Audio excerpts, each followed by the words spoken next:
What's going on, folks? You know I was excited about this one, and I hope you are as well. You know we're talking about none other than Costco today. Costco reported earnings in the after hours yesterday. And as a result, you can see a little bit of a negative sentiment, right? Initially not too much, pretty choppy, then fell all the way words of near 4% downward, leveled out around 1.25 down in the after hours trading as well. So let's take a peek at these earnings and see what's going on. Must preface it by saying this stock has been schmammered over the last month. 16% down. Over the last 6 months, still down 16%, so nothing crazy. And year-to-date, down 17.95, which is not as bad as really a lot of some of the market has been. So let's just be clear with each other. Still, in the last year, though, this stock has gained 20%. This has been a great investment if you bought it back in June of 2021. So great for them, right? And the last 5 years, around 156% gain. Not anything crazy when you look on a 5-year horizon, all things considered. But you must preface it saying this is technically a retail stock, so you can't really expect maybe incredible gains like this. So that's something to think about. So let's look at these earnings and see what's going on here. I was pretty hopeful of these earnings, and Seeking Alpha does not help us out here because they give us a non-GAAP line, but we'll take a look at the actual GAAP line after this. Seeking Alpha needs to stop doing this non-GAAP crap because it's not really telling the true tale of the tape, because they're excluding things like one-time charges and you know, it's just not fair for us. But anyways, they beat by 15 cents on a non-GAAP standpoint, $3.17. So it's nice to see that a profitability beat, but we need to make sure that the GAAP reflects that as well, because a lot of these other companies were buying a lot more inventory during this time period. So keep that in mind.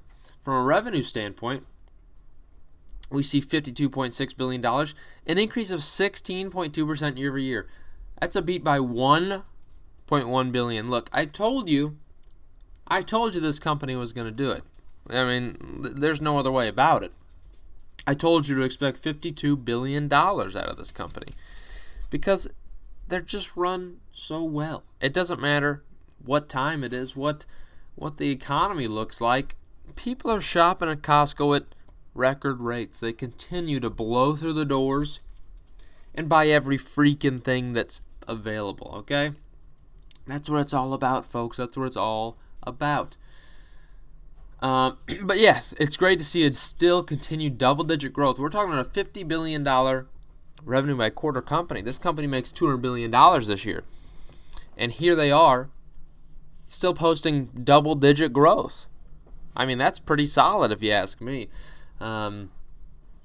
Let's see, if we look at the comp sales, the U.S. 10.7%, Canada 12.8%, and I see that. Obviously, some of that was because of refresher from lockdowns. Still got to continue that. International 9.1%, could be a lot better again because you see China. They're not able to do much in China, unfortunately. They're not really gaining a lot. But there's a lot of opportunity in China still. Total company up 10.8%, and e-commerce 7.9%. Not shocker. Costco, you're not, buying the roof off the e-commerce. I'm not, I don't really care that much about e-commerce. Let's just be clear with a company like Costco. They're doing great things in their stores. They really are. As I mentioned here, they now operate 830 warehouses. Good to see that. So let's look at the press release, see if we can find what that net income line looks like, right? See if that reflects what we're looking for. But then you go to the investor relations page. This is how you know this company hits the profitability goals, okay? This is a company that has not adjusted this investor relations page since 1995 probably. Just look at this. Tell me you look at this and you tell me this isn't 1995 right here. Good grief. Maybe early 2000s, okay? That's fine. I'll accept that. But I don't think they've changed this since Y2K because they thought everything was going to go offline. So they just stopped changing it. They just fired their investor relations page guy, the one who's actually supposed to work on the website building. They fired him because they thought Y2K was going to wipe everything out, okay? And everyone did. I can't blame them. So when we look at these results from Issaquah, Washington, headquartered, baby, you know how that is. We saw these net sales line. That's right. For the first 36 weeks, okay, all right. Hey, I'm not upset with that. And you give me a the first line of many here. This is great. I mean, two quarters in, up 16.4%, or 3 quarters in, I should say, 16.4%. That's pretty sweet. That's pretty sweet if you ask me. Compared to 130 billion last year, they did 151 billion in these first 3 quarters. That's pretty solid. That's pretty solid if you ask me. And as you can see, we saw these numbers in the segments. Nothing crazy there. Net income came in at, $1.35 billion. Pretty nice. $3.04 per diluted share. Not quite what you saw here. And again, that is strictly because, as I mentioned, it doesn't mention one-time charges. It includes a $77 million one-time pre-tax charge, which was 13 cents per diluted share for incremental benefits awarded under the new employee agreement effective March 14th. I presume that is a hiring bonus. I think it's the people who hired on and stay, 90 days or something. Maybe it's 6 months. I'm thinking I think that's the new employee agreement. I'm pretty sure that they're talking about. $77 million went into that, but again, that's fine. If it's getting you good talent, that's acceptable. But yeah, it's a beautiful net income line, right? Last year's net income was $1.22 billion. So this is pretty nice when you're talking about an increase.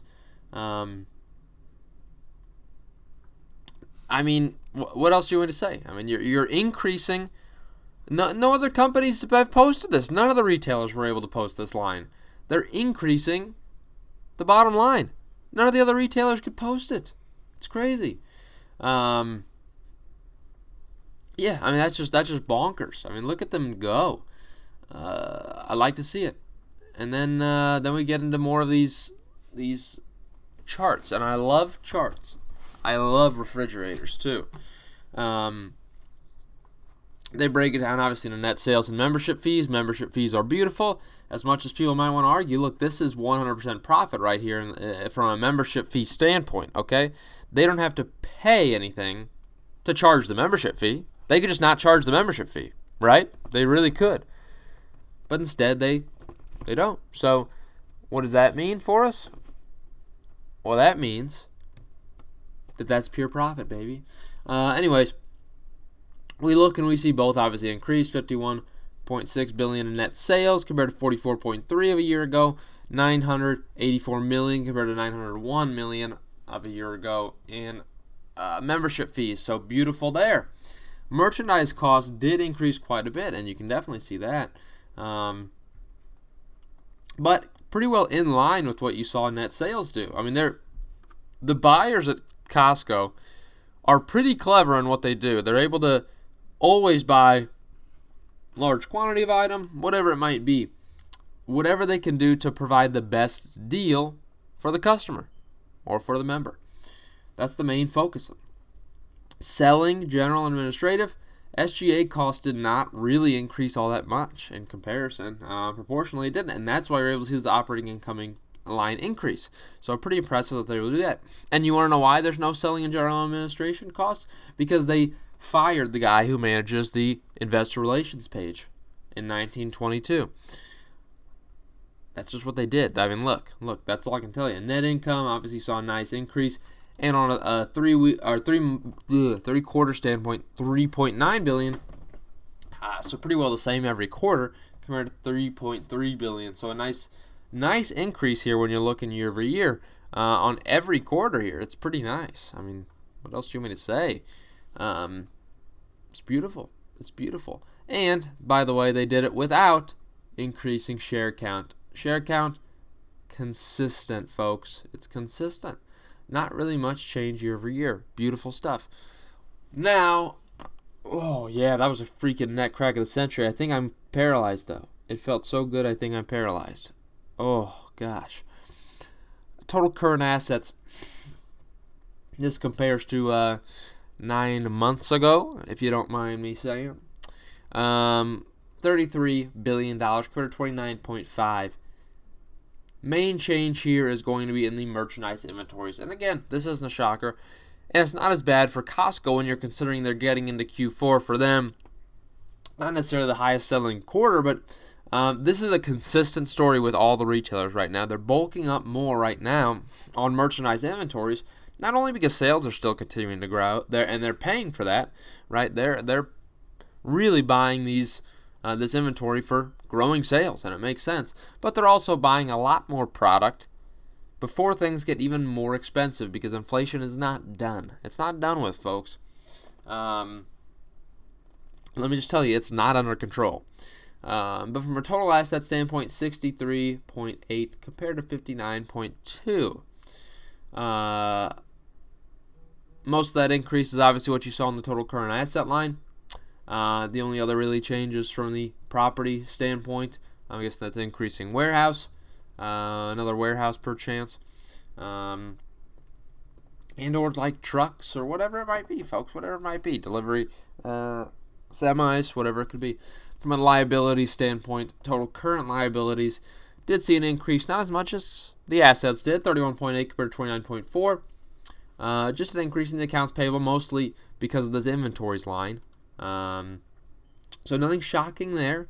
And you saw other current liabilities increase too. Nothing crazy to really point out there. Total liabilities at 43.3 compared to 41.1. That's right, folks. They grew the assets by twice as much as they grew the liabilities. So we see equity at 20.5 compared to $18 billion. So that's nice. I mean, that's nice. That's a nice growth in 9 months in a questionable time for the balance sheet. I like it. It's beautiful. Now we get to the point where people are really talking. They're going to talk your heads off. Well, Costco's valued too high. Look, this is a company trading right now. Oh yeah, at a market cap, really a price to sales. The price to sales right now is right at 1. Now, for a retailer, 1 is pretty average for a normal market situation. Now, the market right now says, screw you, we're trading at 0.5 price to sales for retailers. And from a PE ratio standpoint, the company's trading around 37. Now that can be conceived as pretty expensive in today's market.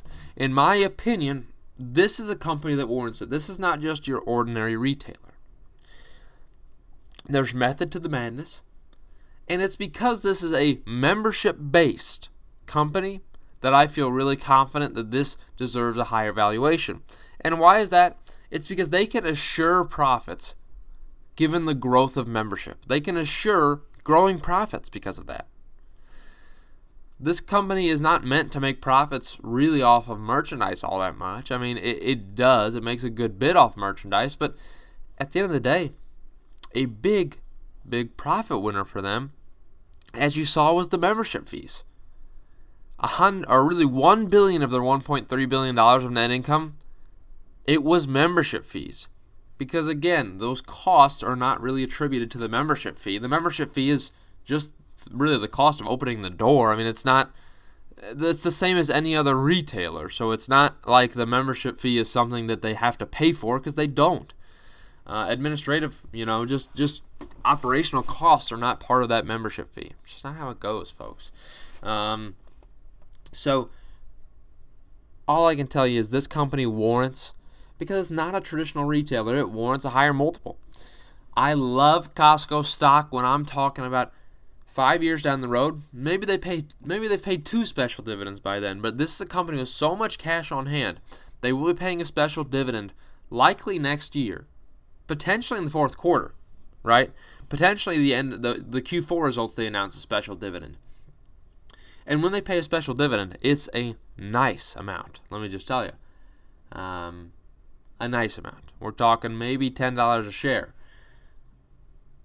They just care about everyone, okay? They just care about everyone. Look, that's what I got for you. I hope you have a great day.